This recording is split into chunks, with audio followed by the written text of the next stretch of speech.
Bienvenue sur Africa 24 dans cette nouvelle édition du Morning News. Voici les titres de l'actualité. L'opposition gabonaise unie avant la tenue des élections générales de 2023. Certaines formations politiques ont décidé de s'allier en créant une nouvelle coalition. Il s'agit du congrès des partis politiques de l'opposition républicaine et patriotique. Les échanges commerciaux sont en hausse entre l'Afrique et la Chine. Ils ont atteint 254 milliards de dollars en 2021. C'est 35% de plus qu'en 2020. Et puis le bilan humain de la tempête tropicale Ana s'alourdit en Afrique. Au moins 70 personnes sont décédées à Madagascar, au Malawi et au Mozambique. Les détails à suivre dans ce journal. Mais tout d'abord, nouveau rebondissement autour du différend opposant le Danemark au Mali. Le gouvernement danois a annoncé ce 27 janvier le retrait de sa centaine de soldats du territoire malien. Un contingent déployé à Ménaka pour rejoindre la force Takuba. Le ministre des Affaires étrangères, J.P. Kofod, a indiqué, je cite, que les généraux au pouvoir ont envoyé un message clair où ils ont réaffirmé que le Danemark n'était pas le bienvenu au Mali. Nous ne l'acceptons pas et pour cette raison, nous avons décidé de rapatrier nos soldats. Au Gabon, l'opposition se prépare en vue des élections générales de 2023. Certaines formations ont ainsi décidé de s'unir en créant le congrès des partis politiques de l'opposition républicaine et patriotique, une coalition qui regroupe notamment l'Association pour le socialisme au Gabon ou encore le Front d'égalité républicaine, un sujet de Samantha Sabiro-Sabomanga. En vue des élections présidentielles de 2023 au Gabon, plusieurs partis de l'opposition ont annoncé la création d'une nouvelle coalition dénommée le Congrès des partis politiques de l'opposition républicaine et patriotique COR. L'annonce a été faite le 20 janvier 2022 par Bonaventure Zigou Monfumbi, le président et porte-parole de la nouvelle coalition. Il faut dire que le Gabon, a déjà l'habitude, comme en 2016, de former une coalition pour pouvoir affronter la majorité républicaine. Mais je pense que les partis de l'opposition gabonaise qui forment cette coalition sont des partis qui ne sont pas véritablement très connus, qui ne font pas véritablement le poids. Les partis qui ont décidé de s'unir afin de peser face à la majorité lors des élections générales de 2023 sont l'Association pour le socialisme au Gabon, APGS, du Front d'égalité républicaine, FAIR, de la Cause commune pour le développement du Gabon, CCDG, du Parti socialiste unifié, PSU, du Mouvement démocratique pour la justice sociale, MDJS, du Forum africain pour la reconstitution, FAR, et du Front démocratique et culturel, FDC. C'est souvent des stratégies pour certains membres de l'opposition pour pouvoir être appelés à la mangeoire de la majorité. Certains font du grand bruit parce que lorsqu'on regarde dans le quota de cette coalition, malheureusement, il n'y a pas de grand nom. Pour l'heure, la nouvelle coalition ne compte pas les grands partis de l'opposition gabonaise. Dans ce sens, certains s'interrogent sur le poids de cette union, tout en se demandant si lors des élections générales de 2023, la coalition aura son candidat. Dans l'actualité également du changement au sein de l'équipe dirigeante en Guinée-Bissau, le président Umaro Sissoco Embalo a effectué un remaniement gouvernemental. Ce remaniement survenu ce 26 janvier a pour but, je cite, d'apporter un nouvel élan et plus d'efficacité dans les projets du gouvernement. Selon le décret présidentiel, dans les détails, 7 membres ont été nommés, dont 4 nouveaux. Notons que l'équipe dirigeante est composée au total de 32 membres. Qui succédera au Premier ministre libyen par intérim Abdelhamid Dbeibah? Alors que la question demeure, la Chambre des représentants a listé ce 25 janvier une série de conditions pour tous les candidats qui souhaitent briguer ce poste. À titre d'exemple, le chef du prochain gouvernement ne devra pas avoir de double nationalité. Mildred Diamou. Le Parlement libyen a agi en faveur du remplacement du chef du gouvernement actuel, Abdelhamid Dbeibah, alors qu'il estime que le mandat de ce dernier a expiré le 24 décembre 2021, initialement prévu pour les élections dans le pays. Lors d'une séance tenue le 25 janvier 2022 à Tobrouk, La Chambre des représentants a fixé les critères de candidature au poste de Premier ministre intérimaire. Toutefois, le Parlement libyen n'a pas publié une date pour la nomination d'un nouveau chef de gouvernement. Le Parlement libyen propose la formation d'un nouveau gouvernement intérimaire en espérant réunir pendant la période de transition les conditions d'une élection réellement démocratique qui permettrait de sortir de la crise dans laquelle se débat la Libye depuis l'intervention française qui a démantelé l'État libyen. Et cela dépend des fluctuations du rapport de force entre les acteurs régionaux et les acteurs des grandes puissances, notamment la Russie, la France et la Turquie. Et la visite du président algérien prévue en Égypte va dans le sens de la modification de ce rapport de force.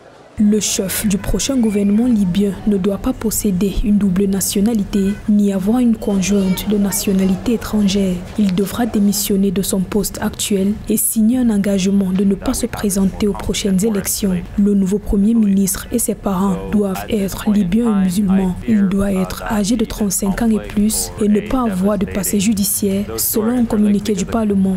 Et s'il y a une volonté de retour à la paix, ces principaux acteurs, les acteurs libyens, pourront prendre le relais et assurer le retour à la démocratie.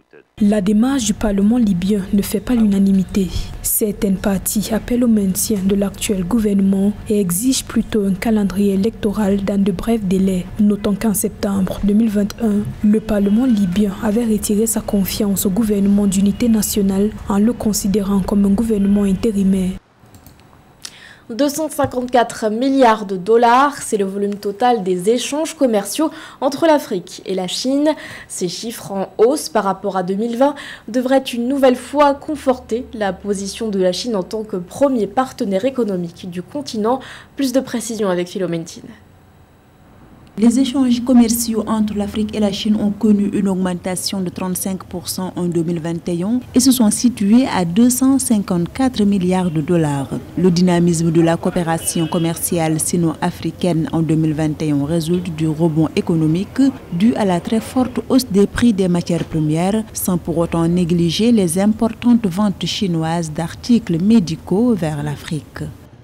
La Chine sait comment on se développe rapidement et à mon sens, je crois que c'est l'un des partenaires sur lesquels les Africains peuvent se greffer. Là, ça fait 80%, c'est un très bon partenariat. Et les 20% restants pour parfaire ce partenariat relèvent des bénéficiaires de ce partenariat, ou à tout le moins des Africains eux-mêmes qui contractent avec la Chine. Pour 2021, l'Afrique du Sud a été le premier partenaire du pays asiatique avec des échanges d'une valeur de 54 milliards de dollars, suivi par le Nigeria avec 26 milliards de dollars, de l'Angola avec 23 milliards de dollars et de l'Égypte avec 19 milliards de dollars. Un partenaire comme la Chine, une fois qu'elle arrive dans votre pays, elle n'est pas portée à regarder vos problèmes internes. Elle se limite à faire ce pourquoi vous avez contracté. La Chine vous met des financements à disposition et se rend compte à un moment que vous êtes en difficulté. La Chine est disposée à vous accorder des rallonges pour que vous puissiez vous en sortir. La Chine a constaté également nos multiples faiblesses en matière de conduite de projet et c'est la raison pour laquelle lorsque la Chine arrive ici chez nous en Afrique, elle a tendance à nous imposer des projets clés en main.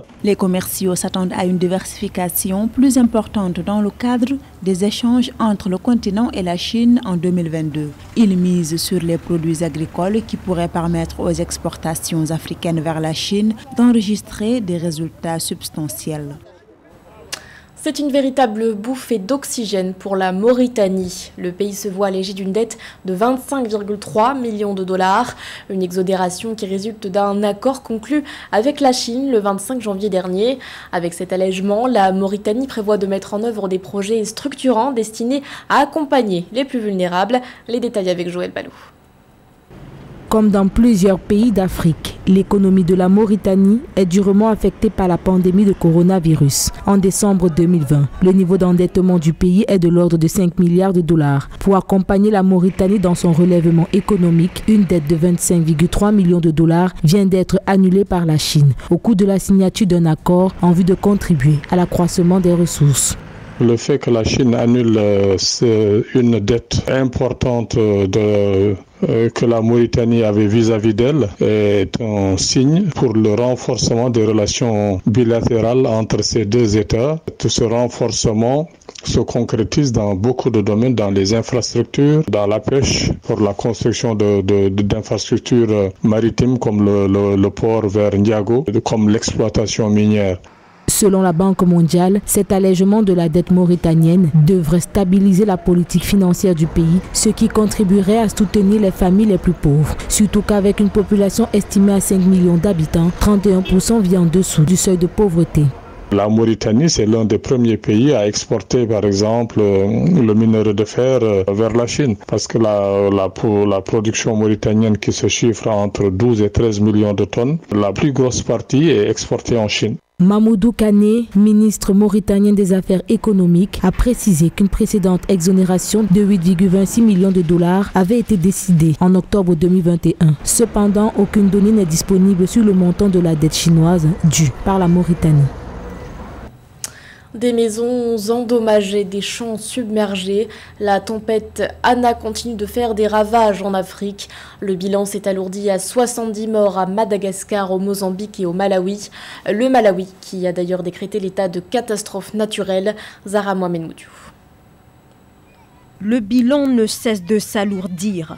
La tempête tropicale Anna qui a frappé Madagascar, le Mozambique et le Malawi a fait 70 morts. Sur place, les autorités gouvernementales et les services de secours des 3 pays sont toujours mobilisés afin d'évaluer l'ampleur de la catastrophe.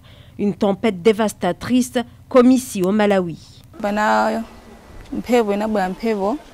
Au début, nous avons subi une forte tempête qui a emporté le toit. 4 maisons autour d'ici ont été détruites. Et ce cyclone a causé beaucoup de dégâts. Tous mes biens ont été détruits.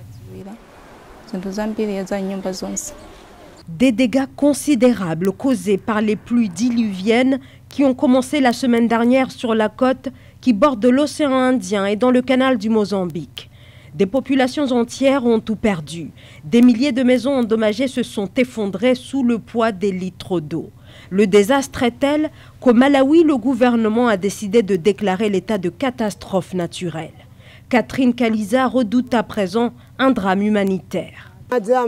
C'est la pire des destructions. Les pluies ont été abondantes, beaucoup de maisons ont été détruites, ainsi que des récoltes. Cela conduira à la faim. Au Malawi, la distribution de nourriture reprend progressivement depuis quelques jours. Mais peu de solutions concrètes en revanche concernant les nombreuses structures électriques détruites par la tempête, privant de courant la majeure partie du pays. L'actualité sportive à présent avec un point sur les équipes qualifiées pour les quarts de finale. Le Cameroun et la Gambie ouvriront le bal ce 29 janvier à 17h heure locale au stade de Japoma à Douala, suivi du face-à-face Burkina Faso-Tunisie à Garoua. Viendra ensuite la rencontre Égypte-Maroc le 30 janvier au stade Amadou Eidjo de Yaoundé. La journée se clôturera ensuite dans la même enseigne avec le match Sénégal-Guinée équatoriale à 20h heure locale.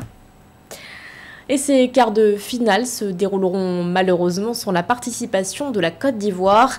Les éléphants ont été éliminés face aux Égyptiens au tir au but. La déception est donc entière pour les supporters des éléphants qui malgré tout estiment que leur équipe s'est bien défendue. Écoutons-les. On n'a pas démérité. Il fallait dire aux Ivoiriens de ne pas se décourager. C'est la réalité du football. Ils se sont battus. On avait en face... une équipe très technique, une équipe qu'on connaît bien, l'Égypte. On sait tous que l'Égypte, ce n'est pas une petite équipe. On n'a jamais gagné même l'Égypte. Les éliminatoires, on a une fois gagné l'Égypte, en Égypte même. Bon, en Cannes, on ne les a jamais battus à la Cannes. Je pense que c'est un sentiment de tristesse, pas forcément de découragement, parce que nos garçons étaient très appliqués, très concentrés sur le sujet. Mais nous tous, nous le savons, c'est un jeu.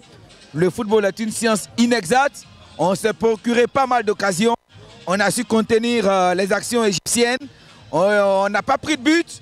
Et les tirs au but, comme on le dit, c'est de la loterie. Malheureusement, le destin et le sort a tourné en faveur de l'Égypte. Et il s'est qualifié. Je pense bien qu'à partir de cette CAN, l'Égypte saura qu'aujourd'hui, les éléphants ne sont plus les éléphants qu'ils pensaient. Parce que vraiment, ils n'ont pas piqué. Félicitations à nos éléphants. Il faut avouer que les Ivoiriens, les éléphants sont bien battus. Ils ont tenu le match. Mais comme on le dit, chacun a son destin. Cette fois-ci, ce n'est pas pour nous. Mais on a foi. On dit nous sommes les supporters, on ne laisse jamais tomber. Donc on est là, on les soutient. C'est notre pays après tout. On n'a pas de pays. Ce journal a été réalisé par l'ensemble de la rédaction. Merci de votre fidélité. L'actualité continue sur Africa 24.